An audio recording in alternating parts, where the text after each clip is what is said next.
Hello, everybody. Welcome back to Only Stupid Answers. My name is DJ Wooldridge, and with me today is Roxy Skrull to discuss The Falcon and the Winter Soldier, Episode 6, One World, One People. As the Flag Smashers escalate their efforts, Sam and Bucky take action. This episode was directed by Kerry Skoglund and was written by Malcolm Spellman and Joseph Sawyer. And Malcolm Spellman is the showrunner for the show. So, Roxy, this episode opens with the big conflict between the newly minted Captain America, Sam Wilson, and the Flag Smashers. And that is a bulk of this episode. We see Sam Wilson debut in his new Cap costume provided to him by the Wakandans and Bucky in last episode. Sam fights Batroc. Bucky chases Carly, and I guess Sharon takes out some guy. She melts a dude. What did we think of the debut of Sam as Cap and this conflict between Team Cap, new Team Cap, and Team Flag Smasher? I think yes, bring it on, give it to me. This is what we've been waiting for 6 episodes. And we finally, even though things are still not black and white, we know who we're rooting for. We know what we're trying to get across. We know that Sam is our moral compass of this show. And so what he believes is what we believe, and what he thinks he can do, we think he can do. And where his heart is, our heart is. So I found this episode really easy to love. And this being the central premise of it, I think was deserved after. That's what they set up in episode 1. Yeah. Or 2. Episode 2. Episode 1, we spent a lot of time with the boat. With the boat. Really, we spend a little bit of time with the boat in this episode. We do, for anybody wondering what happens to the boat, I want to say boat shippers because of the pun. That doesn't make any sense though. So we're gonna. No, I like what you're doing. We're gonna move on. Yeah. So Sam is finally suits up as Cap, and as much as the show has really shown to me that's like, yeah, Sam as not only as a character but through his character, his strength of character, not only deserves to be Cap, but is actually possibly better equipped to be Captain America than even Steve was. Like he's just more emotionally grounded and I think and more flexible and adaptable than Steve ever was. And is better tech. Well, that's the thing. It is better tech. When we finally see like the wings and the shield, I'm like, yeah, I still don't know if this works. I don't know if it gels for me. Like it'd be like if Spider-Man like swung it on a web and had Cap shield. It's like, but what's your bit though? Like, what's your, like, I don't know that I'm completely sold DJ. On I just did a tweet about this morning on like the Falcon gimmick and the Captain America gimmick coming together. I don't know if I see it. It doesn't matter. It doesn't matter. And it's cool to see Sam. Matters to me, DJ. You're offended by it. But yeah, we see him fight Batroc. We see him use the shield training that he had in the previous episode to good use. A lot of cool shield moves. I will say, and we talked about a little bit about this before we went on air. You felt a little bit differently. I found a lot of the way this action sequence was staged to be confusing. Like I didn't know what the Flag Smashers were exactly trying to accomplish. I didn't know what the hero's plan was to stop them. Like Bucky seems to be completely sidelined by a phone call at one point with Carly, and they never really had a dynamic. It was Carly and Sam mostly. Like I don't know if she ever really even had a conversation with Bucky. Bucky believes in Sam the way we believe in Sam, so Bucky believes in Carly the way Sam believes in Carly. Boom. I think that while it was not my favorite part of the episode, it was good enough. The number one complaint I'm seeing on Twitter right now is that people didn't like the action sequences in this episode, because I think of what you're talking about right now, DJ. Yeah. They were the least straightforward and a little bit convoluted, but I didn't mind because I get the overarch. I get what we're trying to do. I understand who the Flag Smashers are trying to take down. Yeah. And I understand that we are trying to take them down without injuring them because we get what they're going for. Yeah. Or at least we the people, the good guys. Yeah. We the Bucky not necessarily fans. the Sharons of the world. She's not as bothered by it. Not necessarily the Sharons and not necessarily the old Cap, new Cap, not Cap, U.S. agent Cap. Yeah, John Walker Cap. Yeah. Mm-hmm. So, everybody's got different plans, but because I feel like this show has done the groundwork of making it very clear to me what everybody wants, I understood even when it was like, oh, you missed it because you were on the phone. And he's like, my bad or whatever. Mm-hmm. I get what's going on here enough because I know what everybody's trying to do. And so was this my favorite part of the episode? No, because really, if you've been listening to me speak for the last, what, DJ, 4 years? How long have we been talking? Yeah. However many years. Y'all know what it is I love in shows. You're a shipper of ships and you're a lover of love. Yeah, I'm a lover of love. I'm a shipper of ships. I like my heartstrings to be pulled at. So this isn't the kind of stuff that really does it for me. You know, it's obviously, we'll talk about this later in the episode, but it's the Isaiah stuff that does it for me. It's the title card that does it for me. It's the redemption. You know, it's these big emotional moments. So the action to me here was fine. I actually happen to love Falcon Captain because to me, it's just like an elevated Captain America. What we're going to do, give him the exact same skills as Captain America? No, because this is Sam Cap. Mm-hmm. So yeah, this all worked enough for me. Not my favorite part of the episode, but totally good enough. Yeah, and I think moment to moment, like some of the fight moments with the fight with Batroc and some of the individual standoffs worked. Like there was cool moments. I think this, you know, it reminded me a little bit of WandaVision. Like you and I had issues with kind of like WandaVision sticking the landing. And then I was kind of thinking about Marvel movies, and it's like, yeah, are people's favorite parts of the Marvel movies usually the big beat 'em up finale? Not usually. Like even in Black Panther, which is hands down an excellent movie, a movie I really love, the big final action sequence, it's fine. It's not my favorite part of the movie. And so it looks like maybe the Marvel shows have kind of inherited that a little bit.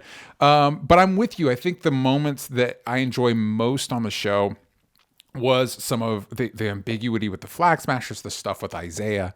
And I think maybe if the parts that didn't stick with me in this episode, and maybe with other people as well, is the dialing up of the more bombastic kind of, not that this show, I think the action on the show overall has worked really well, but it's worked best when it's like, the Flag Smashers are on these tractor trailers and we need to fight them. You know what I mean? It's like the more streamlined it is, yeah, the easier it is to like know what's going on and why we're doing it. It's more the character stuff. Yeah, but I still think it makes sense. There was only one part of the episode that I am actually confused about. Yes. And I don't know whether it's because I watched this at 1 a.m. with the rest of y'all, and I need a rewatch of it or what. I'm sure it does make sense, but I'll talk about it when we get there. There's one thing that I was like, wait, what? Okay. I'm excited to get there. And because this action sequence takes up a bulk of the episode, we're not going to be doing it like plot point like we normally do. Yeah. So let's get to the John Walker of it. John Walker does come back. He has his makeshift shield. If I'm being honest, if I'm being fair to the guy, it doesn't look as bad as I thought it was going to based on the teaser from last episode. Yeah, his metalworking skills are actually not too bad. It's not helpful. This man, this man made a non-working, good-looking shield. Yeah, 100%. It makes you wonder, like, John, dude, retire and go to the metalworking field. Like, listen, take the knee on this one. You got to be Cap for a second. That's better than most people. But he does have a little bit of redemption in this episode that I liked to see, as we see him, I want to call it a bus, but that's not the truck is falling. Yeah. And we see him see Carly, see the truck, and he clearly decides to save the people, even though we're sitting here like, well, these aren't the greatest, but okay, yeah, we'll save the people and not go after Carly when that is what he could have done, even though we've seen him go after her before. And also, I feel like I understood him a little bit more this episode. Don't get me wrong. He's still clearly a dick. Mm-hmm. But Carly, this episode, when she was like, your friend didn't matter. Yeah. Ooh, DJ. I mean, that was brutal. That was the most I've disliked Carly this entire time, even though she's done some worse things, because it felt like she was trying to be a dick. Yeah. And she's like, I don't want to kill you because I don't like to kill people who do not matter. And you just killed his partner in crime, his best friend. And I thought that was so uncool. Yeah, not only uncool, I don't know if I buy it for her character. I think in the back half of the season, we've had Carly on this trajectory to make her more openly villainous that I don't know tracks with the character we were introduced to. Like, considering her whole modus operandi that she believes in passionately enough to start this whole movement. I don't know that comments like that disregard of the little guy I don't know if that makes sense, and it feels like a moment that like, oh, we're hitting the villain button on Carly. Well, I think it might though, DJ, because I think what we're watching on her is we're watching her shift. Yeah. We are watching her in real time go from somebody that we understand, we see where she's coming from, we believe she's fighting a good fight, we don't think she's the villain, to her losing her way, her losing sight of her actual goals, and her turning into somebody who is lost and sad and confused and doing things that are not accurately representative of her. And that's not the only time in this episode we see it. Obviously, we see it with the Sam fight that comes up later on. So I think that we are, this isn't a character who's fully developed. I don't mean that like the show didn't develop her. I mean that like she's young, she's growing up, she's going through a lot of new things, and she's changing who she is and what she believes. And then her actions are being motivated by different things, and she's doubling down and she's angry. And we're watching her go from this person that we liked at first, or not, I'm not saying we loved her and believed in everything, but we understood at first, to somebody that we're like, oh, you've lost sight of the actual mission and you tunnel vision so hard that you're not okay. Yeah. What do you think about going back to John Walker's redemption? Because you mentioned it, and I felt it as well, that we're kind of like on the pathway to redeeming him to the point where it almost feels like him and Bucky are almost like buddies by the time they like bust the other Flag Smashers, and like U.S. Agent inexplicably is dropping Abraham Lincoln quotes. Like, what's happening? What did you feel about this pseudo redemption at least the beginning of redemption for John Walker? I think that Bucky is very quick to forgive Serum things. Why? Why would he? Why? Why would he need to forgive that stuff? I think what he's not really quick to forgive is like, homie, you knew what the Serum did. Everyone knows at this point, and you took it willingly. Yeah. Why'd you do that? Yeah. But at the same time, I think he gets what it's like to not be in control. We obviously have more Bucky story to talk about, but when he finally comes to the realization, because I didn't have a choice. Yeah. Because I didn't have a choice, and he knows what that's like to have your choices taken away from you. And that's not exactly what's happening with U.S. Agent, but it is, I think, something that Bucky and Sam are two people who are always willing to accept people for making the right choices. No matter what they've done in the past, both of them have made it very clear, if today who you're showing up as is the good guy, then you're good by us. And every day you get to wake up and choose. And I think that we see that with Bucky letting Zemo go.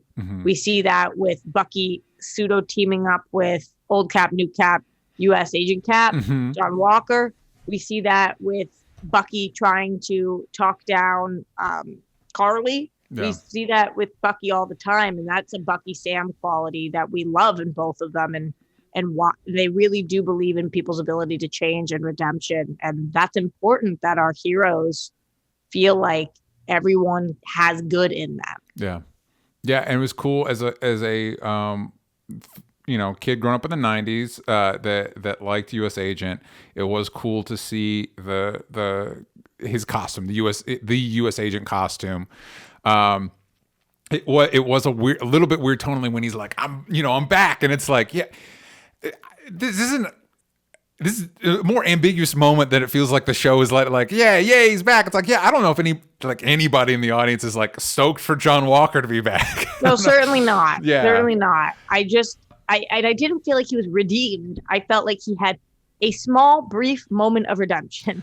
Where do you do you broken think, clock is right 2 times a day. Yeah, that is true. And I also like that, like, wait, why is he doing this? The change in this costume at the same place he had the Senate hearing? Oh, it's because we had Louis-Dreyfus for a day, and this was our. Shoot them both. Yeah, we had shot them all the same day. Still great, still fantastic. By the way, I don't know if you heard this. I heard that she was actually Julie Louis-Dreyfus was supposed to make her debut as Val in Black Widow. Yeah. And because of the time stuff, and it's like, oh yeah, things are happening with this character. Yes, absolutely. I heard that too. And it's kind of a bummer for them that that's not the way that things went down. But I'm still excited to see that reveal. While we're talking about her, she is kind of my other point of confusion in the episode. Okay. A little bit with her, a little bit with Zemo. I think I know where this is going. I don't understand what happened there. Yes, because it's confusingly staged. Okay, so what can you tell me, DJ? What we're watching is Zemo's in his cell. Yes. Watching TV as we all do in our cells. Of course. And there's that. Listen, kind of he is in the raft. He is in the most secure facility in the world. He's basically in Gitmo for superpower people, but he's got his TV. Yeah. So there's that kind of smile as he hears about the explosion, and then Julia Louis-Dreyfus is like, he staged this even better than I could have, unless I did it. And I was like, wait, what's happening here? I need a second rewatch on this one, because I really, really was like, I want to rewind right now, but it is late, and it's not going to give me enough. I need to do a full rewatch. Yeah. Do you have any clarity on what is happening here? I can tell you two things. One, why. Because it's not just, for me, what I found confusing was not just that moment, but it's the fact that right before the Flag Smashers are let onto that transport, one of the guys is like, one world, one world. Yeah. And so then it's the whole sequence. So then you see the explosions. You're like, wait, did it have something to do with that? And then you see Zemo's old button. You're like, wait, what? And then Zemo does, and you're like, hold on. And then they do Julia Dreyfus is like, wait, what am I supposed to have understood that has happened here? Right. No, that's exactly what I mean, DJ. Is that it's the 1, 2, 3. It's the. We see this guy kind of give a little wig, nod message. Yeah. Then we see Zemo, and then we see Julia, and I'm like, I actually, if you guys are putting down something, I'm not picking it up. Yeah, 100%. What you're putting down, I didn't just pick up. Yeah, so what I think is meant to happen is we're supposed to be set up to think that they're going to escape, and then Zemo kills them, and then we're left to wonder, did Val help Zemo? But I'm also. Think that she helped him escape, and that's the pieces we're supposed to put together. So the next time we see him, he is escaped from the most secure place on the planet. I don't think we're supposed to understand that he did escape. I do think that if we see him free in the future, it will be Val related. I do feel like a lot of this is either if this were a normal show, I would assume this is set up for season 2. Considering this is a Marvel show, I'm going to assume this is set up for maybe a secret invasion situation. Although I think that this might be set up for a season 2, because did you see how these are being considered for the Emmys? I did not, but I think it's good. So Falcon and the Winter Soldier is now is in consideration for Best Drama. Oh, wow. And WandaVision is in consideration for Best Limited Series. I will say, of WandaVision and this show, this one, it's like, yeah, I can see a season 2 of this show. What WandaVision was doing was so specific. It's like you kind of can't revisit the setup. Really? I mean, you could. They could come up with a way, but it feels less organic, as opposed to like, yeah, you can keep doing this. This show, this could keep being a thing. Yeah, absolutely. But the point being on that one, to call one a limited series and to call the other a drama series is a statement. Yeah, I think so. Yeah, I agree. And so maybe it's to set up a season 2. Maybe it's to set up Secret Invasion. Who's to say? I think the one that will confuse me is, am I supposed to know for a fact that those Flag Smashers are dead? Or is that little wink there to be like, maybe they got out? I'm not sure. I didn't know the takeaway of that part. It was the one part of the episode that I was like, I for sure think you guys were just trying to tell me something that I'm not clear on. And again, I will watch it back to all you guys at home. Remember, we've watched this once. It was a finale of a huge show. Yeah. And we watched it in the wee hours of the night. Yes. So I'm gonna definitely watch. Maybe it's clearer on a rewatch. Yeah, forgive it. And like Roxy, I also feel the need to rewatch it as well. Glenn Caesar says in the chat, apparently Zemo and Val coordinated with Zemo's butler to cause the explosion that killed the remaining Flag Smashers. I will say the inclusion of the butler made that scene funny in a way that I'm not sure they intended, but it was to see that old man be like, it's like, all right. Feel that. So we will see. This leads us to, speaking of the future, I think one of the clear setup for future stuff is the Sharon reveal as the power broker. I think What? Well, that's the kind of the thing. Like, Roxy, you and I have been talking about TV for many moons now. And I think you and I would probably be on the same page that usually with these reveals, the best version of those is where you don't see it coming. It's completely unexpected, but when you think back on it, like, oh, that makes perfect sense. And the Sharon Carter one, for me at least, is the opposite. We all saw it coming, and when I think back on it, I'm like, I actually don't know if it makes any sense with what she's been trying to do all season. Yeah, this is going to be an interesting one because conceptually, I understand that Sharon Carter has been boned by the United States. Yes. I get that. Yes. And so I understand motivation here. It's not that it doesn't make sense because there's no motivation for her to turn on the country that turned on her. Yes. There is motivation there.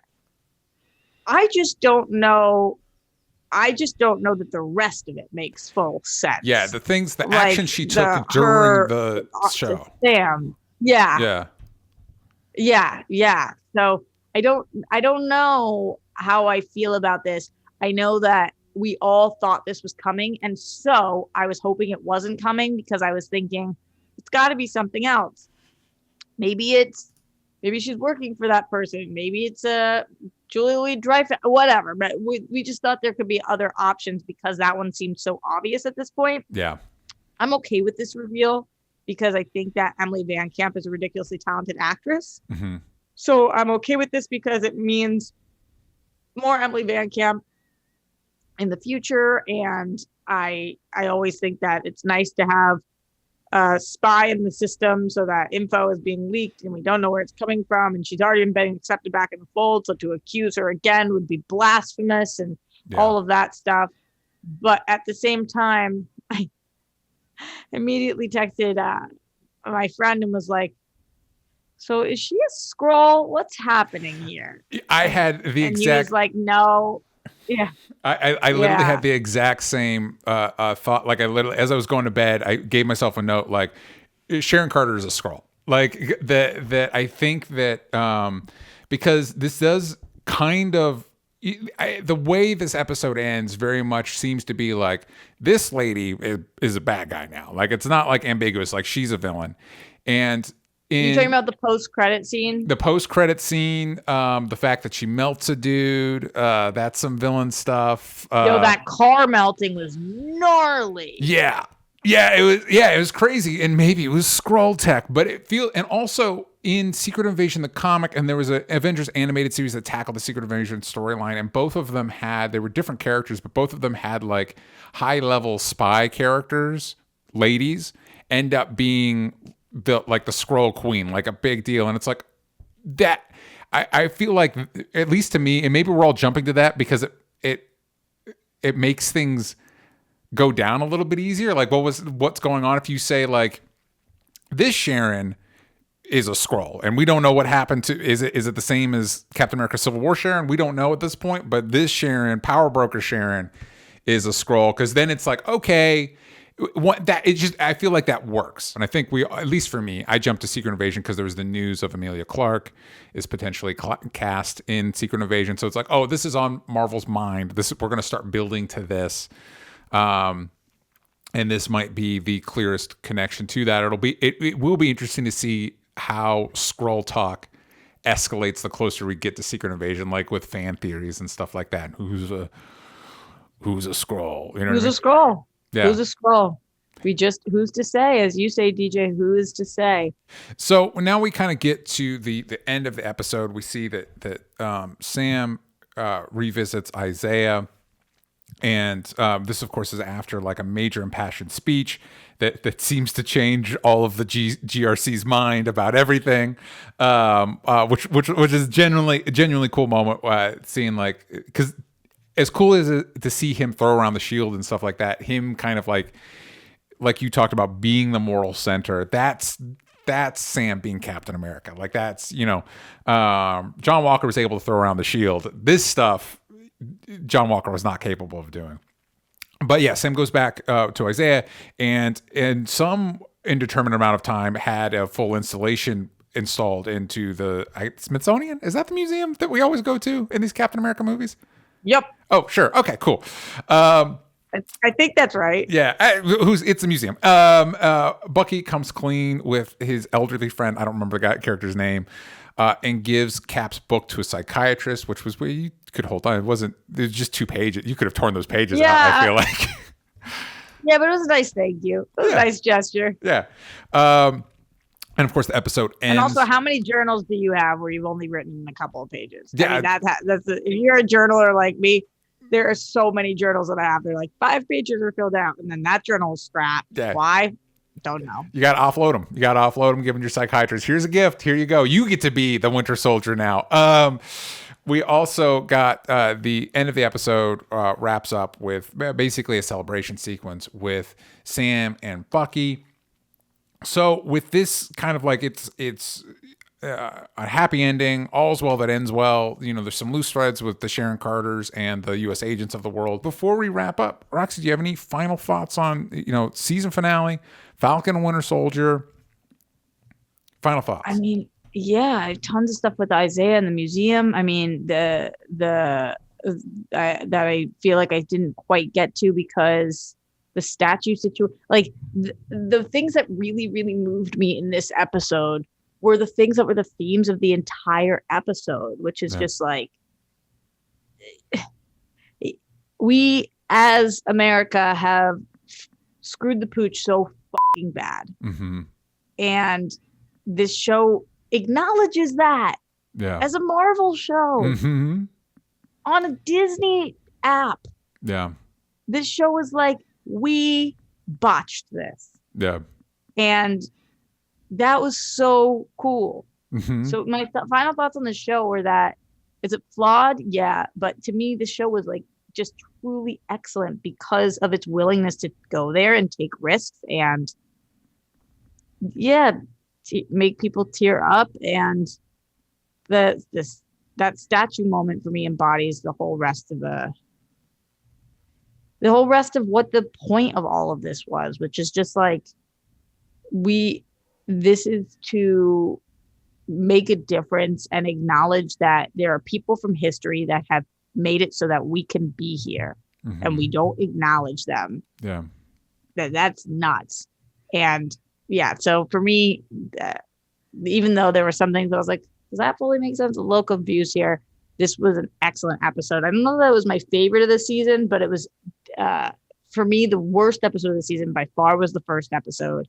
And then after that point, it was just, I loved every episode after that. So those would be my final thoughts. Yeah, and I'm glad you circled back to the statue moment, the Isaiah moment, and the way the show tackled stuff, because I think I mentioned this before, but like I think, obviously WandaVision was very, very experimental in its format. And, going into the show, I just assumed it was going to be more conventional, And so the fact, and I guess plot-wise, maybe it was, but like you said, the willingness to talk about what it means to be an American and what America means, good, bad, and ugly, was very impressive. And I think, and of course, I want to mention, Anthony Mackie, of course, is a star, and he's amazing. When Sebastian Stan too, and the work they did on this show and the rapport that they have, the dynamic. My wife shared me a video. I think it was at the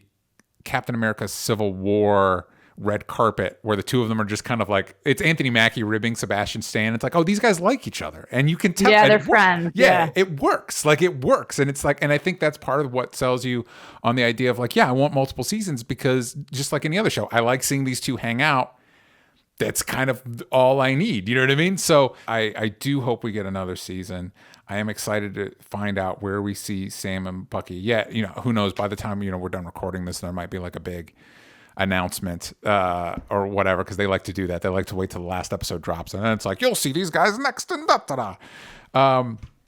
but we'll see. Please like and subscribe. Please let us know what you think in the comments, where you think we'll see them next, who you think is a Skrull, if you know who Val or Zemo or the Flag Smasher, what was going on in that one sequence.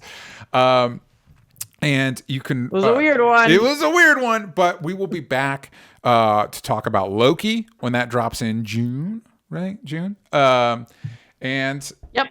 Yeah, and That's the month. That's the month. And if you want to hear us talk about the Shang-Chi trailer or any of that stuff, you can do that at patreon.com/onlystupidanswers. And we'll see you next time.